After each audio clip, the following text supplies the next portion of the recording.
Hello दोस्तों, तो कैसे हैं आप सब। आशा करता हूं आप लोग स्वस्थ होंगे, मस्त होंगे। दोस्तों, आज के इस वीडियो में हम जानेंगे Punjab national bank Jan Dhan savings accounts के बारे में कि अगर आप प्रधानमंत्री जनधन योजना का savings accounts Punjab national bank में ओपन करवाते हैं तो इस सेविंग्स अकाउंट्स के अंतर्गत आपको कौन कौन सा बेनिफिट्स देखने को मिलता है और कौन कौन सा आपको हिडन चार्जेस देना पड़ता है, और क्या आपको वाकई में प्रधानमंत्री जनधन योजना का सेविंग्स अकाउंट्स ओपन करवाना चाहिए या फिर किसी और सेविंग्स अकाउंट्स की तरफ जाना चाहिए। तो चलिए वीडियो को स्टार्ट करते हैं। तो देखो, यहाँ पर प्रधानमंत्री जनधन योजना का जो सेविंग्स अकाउंट्स होता है ना, उस सेविंग्स अकाउंट्स के ऊपर काफी सारे लिमिटेशंस होते हैं। अब क्योंकि ये जीरो बैलेंस सेविंग्स अकाउंट्स है और यहाँ पर ज्यादा चार्जेस भी नहीं देना पड़ता है, इसलिए कस्टमर्स इस सेविंग्स अकाउंट्स की तरफ ज्यादा अट्रैक्ट होते हैं। लेकिन मैं यहाँ पर आपको रिकमेंड करूंगा कि आप regular savings account Punjab national bank का ओपन करवा सकते हैं।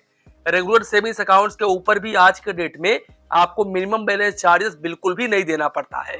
बात करें अगर हम जनधन सेविंग्स अकाउंट्स की, तो देखो यहाँ पर इस सेविंग्स अकाउंट्स को ओपन करवाने के लिए आप 10 ईयर से भी इस सेविंग्स अकाउंट्स को ओपन करवा सकते हैं। हालांकि ये सेविंग्स अकाउंट्स माइनर के कैटेगरी में होता है और डॉक्यूमेंट्स में आपको आधार कार्ड और पैन कार्ड देना होगा। इसके अलावा आपका फिजिकल फोटो लगने वाला है, 3 फोटो लगने वाला है। आप बहुत ही इजिली पंजाब नेशनल बैंक के किसी भी ब्रांच से ओपन करवा सकते हैं। मिनिमम बैलेंस बिल्कुल जीरो होता है जनधन सेविंग्स अकाउंट्स के ऊपर। इसके अलावा एसएमएस अलर्ट चार्जेस भी बिल्कुल फ्री ऑफ कॉस्ट होता है और डेबिट कार्ड के ऊपर भी आपको कोई भी चार्जेस नहीं देना पड़ता है।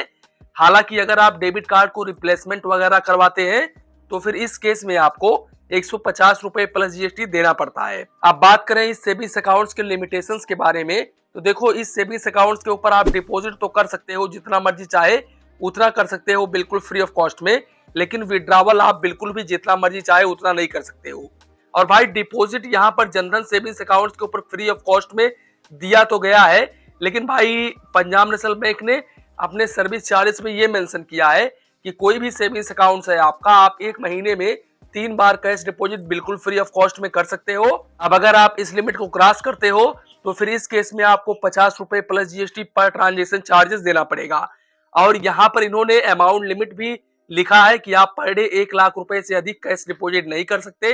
अगर आप इससे अधिक करते हो तो फिर इस केस में आपको 1 रुपीज पर 1000 के हिसाब से चार्जेस देना पड़ता है और मिनिमम आपको 50 रुपए plus GST per transaction charges देना पड़ता है। इसके अलावा अगर हम विड्रॉवल को लेकर के बात करें तो यहाँ पर आप 1 महीने में 6 विड्रॉवल कर सकते हैं, यानी कि 6 बार पैसे निकाल सकते हैं।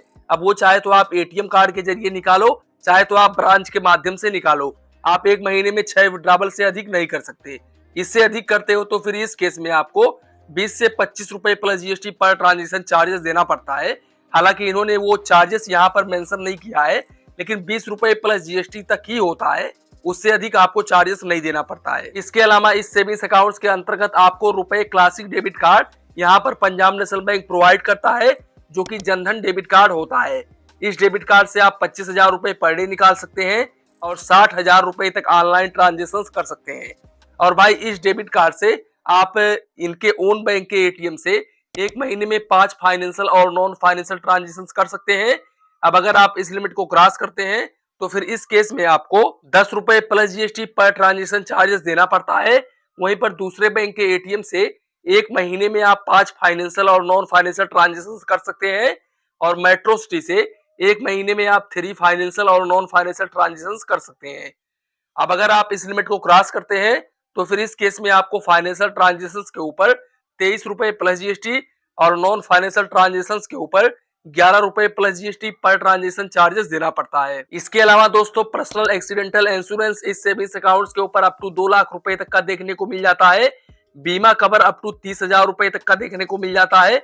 और साथ ही साथ मैं आप लोगों को बता दूं, ओवरड्राफ्ट का भी फैसिलिटीज आपको देखने को मिलता है। यहाँ पर अप टू 5,000 रुपए तक का ओवरड्राफ्ट का फैसिलिटीज ले सकते हैं। अब ऐसा नहीं है कि यहाँ पर ओडी फैसिलिटीज दिया गया है तो आपको ओडी फैसिलिटीज इमीडिएटली मिल जाएगा। देखो यहाँ पर ब्रांच में आप जाओगे ना अप्लाई करने के लिए, तो इनके कर्मचारी सबसे पहले आपका अकाउंट चेक करेंगे, आपका सिविल स्कोर वगैरह चेक करेंगे। अगर सही है सब कुछ और आपका ट्रांजेक्शन भी अच्छा खासा हो रहा है, आपके अकाउंट में बैलेंस वगैरह भी है अच्छा खासा, तो फिर आपको ओडी फैसिलिटीज प्रोवाइड कर दिया जाएगा। अदरवाइज भाई इनके कर्मचारी ओडी फैसिलिटीज जल्दी प्रोवाइड नहीं करते हैं अगर आप इनके क्राइटेरिया में नहीं आते हैं। तो सबसे इंपॉर्टेंट बात मैं आप लोगों को बता दूं कि अगर आपका जनधन सेविंग्स अकाउंट्स है तो आप इस सेविंग्स अकाउंट्स के जरिए यूपीआई जैसे कि गूगल पे, फोन पे, पेटीएम वगैरह ज्यादा मत करिएगा, नहीं तो भाई आपका जो सेविंग्स अकाउंट है वो फ्रीज भी हो सकता है। भाई गले में थोड़ा सा दिक्कत है, इसलिए हो सकता है आवाज में आपको परेशानी हो सुनने में, तो उसके लिए मैं माफी चाहता हूँ। काफी सारे लोगों के मन में एक सवाल होता है, डाउट होता है कि प्रधानमंत्री जनधन योजना सेविंग्स अकाउंट्स में हम कितना बैलेंस रख सकते हैं। तो देखो, इस सेविंग्स अकाउंट्स में आप जितना मर्जी चाहे उतना बैलेंस रख सकते हो। साथ ही साथ भाई पंजाब नेशनल बैंक DICGC से इंश्योर होता है, जिसका पूरा नाम है deposit insurance and credit guarantee corporation, जो कि RBI की सब्सिडी बॉडी है, जिसके अंतर्गत आपका 5 लाख रुपए तक का अमाउंट बिल्कुल सुरक्षित होता है। तो यहाँ पर आपका पैसा जो है वो 101% सुरक्षित रहेगा, तो आपको बिल्कुल भी परेशान होने की जरूरत नहीं है। यहाँ पर आपका पैसा सेफ है। दूसरी बात मैं आप लोग को बता दूं भाई कि जनधन सेविंग्स अकाउंट खुलवाने से बेहतर है कि आप रेगुलर सेविंग्स अकाउंट्स ओपन करवा लो, क्योंकि भाई रेगुलर सेविंग्स अकाउंट्स के ऊपर भी मिनिमम बैलेंस के ऊपर आपको कोई भी चार्जेस आज के डेट में नहीं देना होगा। नहीं तो अगर आप जनधन सेविंग्स अकाउंट्स ओपन करवाते हो और मल्टीपल ट्रांजेक्शन थोड़ा सा ज्यादा कर देते हो, तो फिर इस केस में आपका जो सेविंग्स अकाउंट्स है वो फ्रीज भी हो सकता है। तो दोस्तों, कुल मिलाकर के यही था वीडियो। यहीं पर वीडियो को समाप्त करते हैं। वीडियो पसंद आया हो तो प्लीज वीडियो को एक लाइक करिए और अपने चैनल फाइनेंस बैंकिंग को सब्सक्राइब करिए। मन में कुछ डाउट हो, कंफ्यूजन हो तो प्लीज कमेंट करिए। धन्यवाद, मिलते हैं नेक्स्ट वीडियो में।